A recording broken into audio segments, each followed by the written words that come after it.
복 있는 사람으로 산다는 것이라고 하는 주제로 예수님의 팔복을 말씀을 차례로 살펴보고 있는데, 오늘은 그 일곱 번째 주제인 화평하게 하는 자, 화평케 하는 자라고 하는 내용이에요. 우리가 살아가는 이 시대는 평화와 점점 더 거리가 멀어지는 것 같지 않아요? 계속 분쟁과 전쟁의 그 뉴스들이 계속해서 올라오고, 지구촌 곳곳에서 참 무고한 사람들이 죽어가는, 또 그 어려움을 겪는 일들이 우리는 계속해서 뉴스를 통해서 접하게 되기 때문에 우리에게 본능적인 공포를 심어주죠. 그래서 그 광경을 직감적적으로 목격하는 그 현대인들, 우리들은 이 한 가지 서늘한 결론에 이르게 되는 것 같아요. 그래, 힘이 없으면 결국은 짓밟히는구나. 평화를 지키려면 상대를 압도할 만한 힘과 무기를 반드시 가지고 있어야 된다라고 하는 냉혹한 사실을 우리는 자꾸 이게 배우게 되는 것입니다. 그래서 러시아 우크라이나 전쟁이라든가 여러 가지 요즘에 일어나는 경제 분쟁이라든가 또 전쟁의 모습들을 보면 힘에 의한 평화가 유일한 해법이라고 그렇게 믿게 되죠. 그래서 그 로마의 격언 가운데 평화를 원하거든 전쟁을 준비하라, 이런 말이 있어요. 평화를 원하거든 전쟁을 준비하라. 이 격언처럼 그 팽팽한 힘의 균열이 생기고 무너지는 순간 평화도 순식간에 깨지는 것이 오늘날 우리가 살아가는 현실 세계의 그런 실제 모습이죠. 그래서 이 냉혹한 생존 법칙은 비단 뉴스에 나오는 남의 나라 이야기가 아니고, 우리가 당장 숨쉬는 사회와 직장과 우리 보면 그 자녀들도 함께 예배하고 있는데, 우리 자녀들이 겪는 그 교실 가운데서도 실제 일어나는, 또 가정에서도 일어나는 일들이죠. 그래서 우리는 본능적으로 다짐하게 됩니다. 그래, 자, 억울한 일 안 당하려면 힘을 키워야 돼. 그리고 내 자녀도 어디 가서 무시 안 당하려면은 강하게 키워야 돼. 실제로 우리 자녀들의 그 교실 현장은 이미 나를 보호하기 위한 성벽 쌓기의 축소판처럼 되었어요. 예전엔 단순히 주먹이 센 걸로 이제 서열이 정해지는 그 시대였는데, 뭐 오늘날도 그건 정도 좀 있겠습니다만은, 이제는 누가 더 세련되게 무리를 주도하는지, 또 누가 은밀하게 타인을 배척할 수 있는 힘을 가졌는지에 따라서 관계의 권력이 초등학교에서도 또 중고등학교에 다 이렇게 형성이 되죠. 그래서 소위 인싸라고 불리는 그 주류 안에 들어가기 위해서 누군가의 억울하고 소외당하는 것을 이제 묵인해야 되고, 또 나도 쟤처럼 홀로 남겨질까봐 긴장하고 불안해하면서 맺는 그 불편한 그 관계, 그 뒤틀린 질서와 그 세계 속에서는 사실 진정한 평화가 없죠. 직장도 마찬가지입니다. 경쟁자를 내가 밀어내지 않으면 내가 밀려난다라고 하는 각자 도생, 약육 강식의 법칙 앞에서 우리는 평화 대신 승리를 선택하도록 주입을 받아요. 타락한 세상에서 악을 억제하기 위해서는 그 현실적으로 어느 정도 힘이 정말 필요하죠. 그건 이제 현실을 도외시하고 현실의 가치관을 다 필요 없다라는 얘기가 아니고요. 그 세계 속에서 우리가 살아가지만 그래도 놓치지 말아야 될 크리스찬으로서의 질문을 하고 넘어가야 된다, 그 얘기입니다. 뭐냐면은 힘으로 상대를 찍어 누르고 얻어낸 그 고요함이 진짜 성경이 말하는 샬롬인가 라고 하는 거예요. 그리고 불편한 사람을 내 눈앞에서 치웠어요. 그리고서 얻은 침묵을 진짜 평화라고 부를 수 있을까? 라고 하는 이 본질적 질문을 친다라면 해야 된다는 거죠. 예수님은 나의 평안을 위해서 타인의 희생을 강요하는 위태로운 휴전 상태가 아니라 전혀 이 세상에서 경험하지 못한 새로운 차원의 평화의 질서에 대해서 오늘 말씀하고 계시다는 사실입니다. 예수님께서 이 산상수훈의 팔복, 이 말씀을 하시는 그 시대는 이 1세기 로마 제국은 평화를 가장 중요한 국가 이념으로 삼았어요. 그래서 그들이 자랑하던 것은 뭐냐면 팍스 로마나였습니다. 그러니까 우리는 흔히 로마 시대를 인류 역사상 가장 강력하고 찬란했던 문명과 질서의 시대로 다 기억하잖아요. 실제로 실제로 그랬죠. 당시 로마 시민들과 자유인들에게는 그 시대는 인류 역사상 유례 없는 평화의 시대가 맞았어요. 그리고 번영의 시대였습니다. 로마는 지중해의 해적들을 소탕해서 안전한 바닷길의 그 해상 무역의 시대를 열었어요. 그리고 견고한 도로를 닦아서 제국 내 여행의 자유를 보장했습니다. 로마 시민권을 가진 자라면 제국 어디를 가더라도 정교한 이 민주적 법의 보호를 받는 거예요. 전쟁 없는 평화의 삶을 만끽했다라는 거예요. 그래서 그들은 진심으로 믿었어요. 로마의 힘이 무질서한 야만의 시대를 끝내고 인류에게 진정한 황금기를 선물했다. 팍스 로마나. 그들이 말했고 스스로 그렇게 믿었어요. 이 부분은 역사적 사실입니다. 그런데 그는 철저히 한쪽 입장에서만 바라본 절반의 평화였다는 것을 여러분 아셔야 돼요. 로마 시민이 누리는 그 우아하고 격조 있는 것 같은 평화의 이면에는 정복당한 식민지 백성들의 엄청난 세금과 피눈물이 흐르고 있었다는 사실이에요. 그러니까 화려한 건축물, 제국 어디든 뻗어있는 도로는 노예들의 착취 위에서 세워졌습니다. 수많은 사람들이 죽어나갔어요. 제국의 질서에 저항하는 자들은 십자가에 매달아서 처형하는 공포 정치로 그 질서 체계가 유지가 되었던 겁니다. 그래서 로마의 역사가 타키투스조차 이렇게 말하는 거예요. 역사 체계. 로마 군대가 휩쓸고 지나간 자리를 보며 그들은 모든 것을 파괴 폐허를 만들어 놓고 그것을 평화라고 부른다라고 자조했습니다. 결국 팍스 로마나는 나의 평안을 위해서 타인을 희생시킨 평화였고 승리한 자들끼리만 누리는 그들만의 리그였다라는 거예요. 어느 정도 궤도에 올라간 사람만이 누릴 수 있었어요. 로마 시민권자들, 자유인들만 누릴 수 있었던 평화였어요. 그래서 그들은 외쳤죠. 진정한 팍스 로마나, 평화의 시대다. 그런데 오늘날 우리가 현실적이라고 믿는 그 평화의 공식도 이와 유사하게 소름 끼치도록 닮아 있다는 것을 알고 있습니까? 학교에서 국제 질서는 마찬가지고요.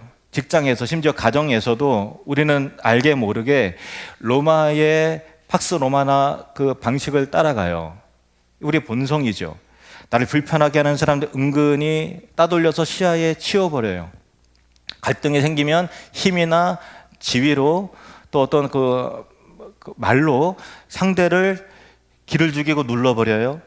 그래서 내 주변이 고요해지고 내 마음이 편안해지면 아, 살만하다, 평안하네, 이제 살 것 같네 라고 한다는 거예요.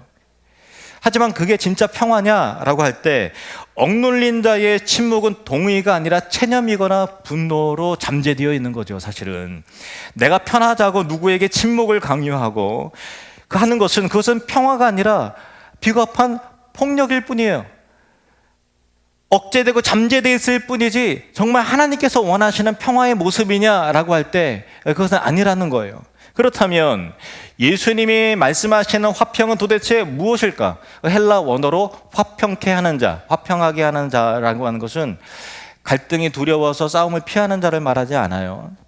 그렇다고 정의의 기치를 내걸고 누구나 비만을 일으키고 소요를 일으키고 하는 그런 트러블 메이커도 아닙니다. 그는 평화를 만들어내는 사람, 피스메이커를 말하는 거예요. 평화를 창조해내는 사람이에요.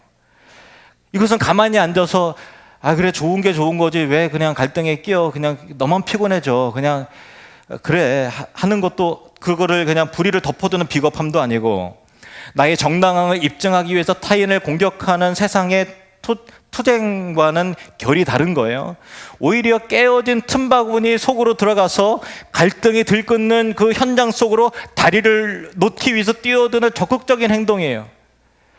예수님이 보여주신 평화를 우리는 팍스 크리스티, 그리스의 평화라고 부릅니다.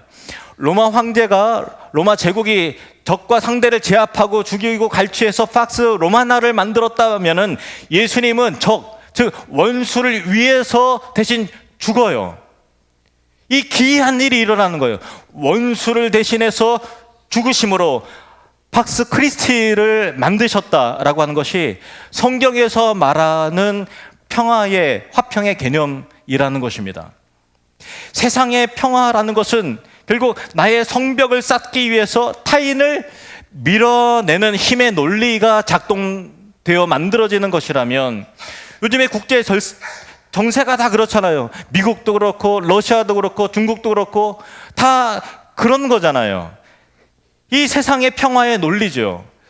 그렇다면 예수님의 평화는 타인을 성벽 안으로 끌어들이기 위해서 기꺼이 자신의 담을 허무는 사랑의 논리 위에 세워지는 평화라는 것입니다.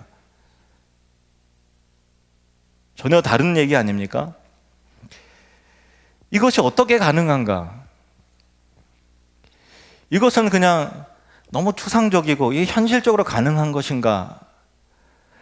이 현실 세계 속에서 하나님이 예수님을 이 땅 가운데 그래서 보내셨어요. 우리는 실상 하나님과 원수된 자죠. 죄의 두꺼운 장벽으로 인해서 하나님과 분리되었고, 우리는 서로 죽이고 물고 뜯고 싸우고 쟁취하고 서로 정죄하고, 또 나의 옳음과 또 나의 의의를 주장하기 위해서 비난하고, 또 하나님 앞에서도 그렇게 대들고 사는 하나님과 원수된 자들이었습니다. 근데 이 현실 세계 속에 하나님이 개입하셨죠. 화해를 위해서 아들 예수 그리스도를 화목 제물로 보내신 거예요. 주님은 당신의 몸을 찢어서 막힌 담을 허무셨고 우리와 하나님과 다시 연결하는 다리가 되어주셨어요. 골로새서 1장 20절 말씀입니다. 함께 있습니다. 그의 십자가의 피로 화평을 이루사 만물 곧 땅에 있는 것들이나 하늘에 있는 것들이 그로 말미암아 자기와 화목하게 되기를 기뻐하심이라. 이것이 복음입니다. 화평은 말로 이루어지지 않아요. 너희들 싸우지 말아라, 화평해야지, 왜 싸우냐, 말이 하는 것이 아니라 우리가 받아야 할 그 심판을 주님이 대신 짊어지셨어요. 그리고 십자가의 피라고 하는 처절한 대가를 치르심을 통해서 완성하신 거예요. 진공 상태에서 평화라고 하는 개념을 우리에게 던져서서 이게 좋으니까 따라라는 것이 아니라 평화의 다리를 얻기 위해서 이 현실 세계 속에서 현실 세계에 나타나신 하나님이시라는 거예요. 세상은 평화를 위해서 끊임없이 타인의 피를 요구를 해요. 갈취합니다. 삥 뜯듯이 누군가를 희생하고 제거하고 나의 어떤 가까이 지내던 사이를 할지라도 위태로운 정적을 제거하고 함을 통해서 강자의 안위가 보존되기 때문에 정치적인 계산과 공식이 난무하는 그런 시대가 오늘날의 현실 아닙니까? 하지만 하나님 나라의 영적 평화는 결코 그렇게 세워지지 않는다라는 거예요. 십자가는 도덕적 본보기가 아니라 하나님께서 징벌의 잔을 마시면서 심판의 죄의 값을 대신 치르신 대속의 사건으로서 이루신 일이라는 것입니다. 예수님은 평화라는 주제로 강의하러 오신 일타 강사로 오신 분이 아니라 침이 화목제물이 되어서 깨어진 관고회를 복구하러 오신 구원자이신 것입니다. 그 은혜가 우리를 덮었어요. 그것이 복음이에요. 우리는 그 은혜와 화평과 사랑과 타인을 위해서 내가 대신 하나의 미랄이 되어 죽는 그 개념이 무엇인가를 그리스도를 통해서 경험한 자들이라는 것입니다. 그래서 이 세상의 논리와 흐름을 거슬러서, 유일하게 거슬러서 그리스도의 방식으로 팍스 로마나가 아니라 팍스 크리스티를 이룰 수 있는 피스메이커를 살아갈 수 있는 유일한 인류가 예수 믿는 자들입니다. 예수 믿는 자가 아니면 그것을 해낼 수 있는 사람이 없어요. 왜냐하면 내가 죽는 게 뻔하거든. 내가 그러다 밀려나는 게 뻔하거든요. 이 세상의 공식 가운데서 살아남을 수 없다는 걸 알아요. 그럼에도 불구하고 우리는 영원한 하나님 나라를 바라보면서 예수께서 가진 그 십자가의 길에 가면서 해낼 수 있는 그 생명을 누가 가졌느냐? 이 세상에서는 아니요, 절대로 그럴 수 없어요. 예수 믿는 자만 그 일을 해낼 수 있어요. 이것이 십자가의 능력입니다. 이것이 보혈의 능력인 것입니다. 이제 본문의 핵심인 하나님의 아들이라는 칭호에 주목해 봅시다. 다시 본문요. 화평하게 하는 자는 복이 있나니 그들이 하나님의 아들, 이라 일컬음을 받을 것이며. 예수님은 왜 화평하게 하는 자가 하나님의 아들이라 일컬음을 받는다 하셨을까? 고대 사회에서 아들이라고 하는 것은 아무개의 자녀라고 하는 그 말의 의미를 뛰어넘는 더 깊은 의미를 가지고 있어요. 아버지의 성품과 권위를 계승하는, 물려받는 대표자를 의미하는 단어가 아들입니다. 그래서 단순히 어떤 성별의 개념으로서의 의미가 아니라 하나님 아버지의 권위와 영광과 성품을 그대로 계승한다라는 의미, 상속자의 의미에서 아들이라는 그런 의미예요. 그래서 그 아버지의 그 아들이다. 그렇죠? 아버지를 꼭 닮았네. 생긴새뿐만 아니라 성격도 살아가는 삶의 가치관도 다 닮았다라는 거 아니에요? 그래서 아들을 보면 아버지가 누군 줄 알죠. 여러분, 실제로 그러지 않나요? 아들을 보면 야, 정말 자식 잘 키웠네. 야, 너 보니까 부모님이 누군지 알 것 같아. 이런 말 하잖아요. 그런 거예요. 근데 여기에서 로마의 그 정치적 맥락이 겹쳐져요. 로마 황제는 힘으로 팍스 로마나를 만들었잖아요. 그리고 신의 아들이라는 칭호를 스스로 주장했어요. 신의 아들. 그래서 그 제국을 건설한 가이사를, 시저를, 황제를 신의 아들이다 이렇게 불렀어요. 실제로 신의 아들이에요. 그리고 신의 아들에 맞게끔 동상을 세우고 거기에 제사를 하게 하고 또 예배하고 그렇게 하는 거죠. 그래서 예수님은 그 신의 아들의 칭호를 전혀 다른 사람에게 주신 거예요. 힘으로 적을 짓밟고 희생을 감수하며 평화를 힘으로 적을 짓밟고 갈취하는 자에게가 아니라 희생을 내가 감수하고 평화를 만드는 그 피스메이커에게 신의 아들, 그 사람이 신의 아들이다. 로마 황제가 신의 아들? 아니다. 화평하게 하는 자가 신의 아들이다. 하나님의 아들이다 라고 하는 칭호를 주신 거예요.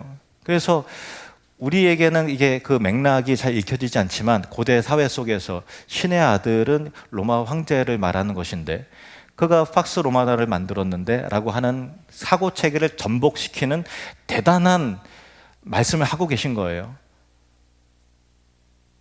이것은 세상의 권력 질서를 완전히 뒤집는 선언이죠. 하나님은 어떤 분입니까? 성경 하나님을 평강의 왕, 화평의 하나님이라고 부르시죠. 전쟁과 분열을 즐기는 분이 아니라 무질서한 곳에 질서를 부여하시고 골이 깊어진 관계를 회복시키시고 죄인을 끌어안고 용서하시고 상처 입은 자들을 싸매시는 자비로운 아버지시죠. 그러므로 우리가 이 땅에서 분쟁을 멈추고 화해를 시도할 때 누군가의 용서를 하고 먼저 미안하다고 말을 하고 손을 내밀 때 세상은 우리를 보고서 이렇게 말하게 됩니다. 저 사람을 보니 아버지가 누군지 알 것 같아. 하나님이 어떤 분인지 알겠어.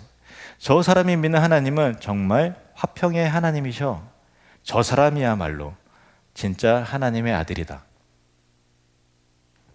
이건 엄청난 영광이자 무거운 책임이죠. 우리가 가정과 사회에서 어떻게 행동하느냐에 따라서, 저와 여러분이 어떻게 살아가느냐에 따라서, 또 여러분의 설날 명절 가운데 가족에게 형제를 어떻게 비춰지느냐에 따라서 하나님의 명예가 우리의 말과 태도에 달려 있다는 사실입니다. 사소한 자존심 때문에 얼굴 붉히고 끝까지 내 주장을 굽히지 않고 싸운다면 우리는 세상 사람들에게 하나님은 분쟁을 좋아하는 고집센 분이라는 잘못된 이미지를 심어주는 꼴이 될 것입니다. 이 지점에서 우리는 스스로 아픈 질문을 던져야 돼요. 오늘날 세상 가운데 비춰지는 한국 교회의 이미지는 과연 무엇이겠는가? 안타깝게도 화해와 양보와 사랑의 이미지보다는 이데올로기적인 대립 속에서 투쟁하고 싸우고 끝까지 양보하지 않는 거친 이미지로 그렇게 각인되어 있을 겁니다. 물론 그들에게도 나름의 명분과 정의와 이유는 있을 거예요. 하지만 우리가 세상과 똑같은 방식으로, 아니 세상보다 더 독하게 싸우는 모습을 볼 때 세상 사람들은 우리를 통해서 하나님은 분쟁을 좋아하는 분, 말이 통하지 않는 분이라고 하는 왜곡된 이미지를 갖게 되는 거죠. 이것은 복음을 가로막는 치명적인 걸림돌이라는 것입니다. 하나를 얻을 수 있어요. 그런데 열을 잃어버린다면, 단순히 산술로도 이거는 손해잖아요. 그렇게 하면 안 된다는 거예요. 반대로 내가 손해를 보더라도 관계를 지키려 하고 억울함을 참고 먼저 미안하다고 사과하고 말할 때 그 순간 우리는 하나님의 성품을 드러내는 작은 예수가 되는 것입니다. 여러분 축복합니다. 여러분의 가정과 또 고향과 만나는 사람 안에 여러분이 작은 예수로서 그 공동체 안에 있다는 것을 기억하시길 바랍니다. 이것이 우리가 세상에서 누릴 수 있는 최고의 복이죠. 상황이 편해져서 받는 이 복이 아니라 만물의 주인이신 하나님의 자녀로 인정을 받는 정체성의 회복, 이것이 화평케 하는 자가 누리는 진짜 복입니다. 이제 말씀을 우리의 현실, 설 명절로 가져와 봅시다. 혹 이번 명절에도 고향을 찾아오신 분들, 또 찾아가실 분들, 그 향하는 발걸음이 마냥 가볍지만은 않으신 분들이 있으실 거예요. 겉으로는 웃으면서 이제 선물을 준비하고 챙겨가지만 마음 한구석에는 여전히 해결되지 않는 불편한 앙금, 긴장감, 야, 또 어떻게 얼굴을 보냐 하는 그런 경우가 많이 있잖아요. 야, 동서가 이번에도 또 늦게 오면서 눈치 없는 척 웃기만 해봐라. 내가 이번엔 절대 안 받아준다. 아버님이 또 정치여기 꺼내서 훈계하려면 이번엔 나 짐 싸들고 바로 나가. 우리는 전쟁을 하러 가족을 만나는 것이 아니죠. 하지만 상처받기 위해서 마음의 방어기제가 이미 작동된 상태에서 빗장을 걸고 굳어진 얼굴로 방어의 벽을 쌓은 채 우리 부모와 형제와 우리 이웃들을 대하지는 않고 있는지 자신을 살펴볼 일입니다. 왜 늘 나만 참아야 돼? 왜 당신 부모님은 왜 우리 가족만 희생을 하기를 원하시지? 당신은 배알도 없어? 언제까지 참을 거야? 억울함이 울컥 올라오는 바로 그 순간에 우리가 반드시 기억해야 할 장면이 있습니다. 예수님이 십자가 지시기 전날 밤 겟세마네 동산에 예수님을 체포하기 위해서 군병들이 횃불과 몽치를 들고 들이닥칩니다.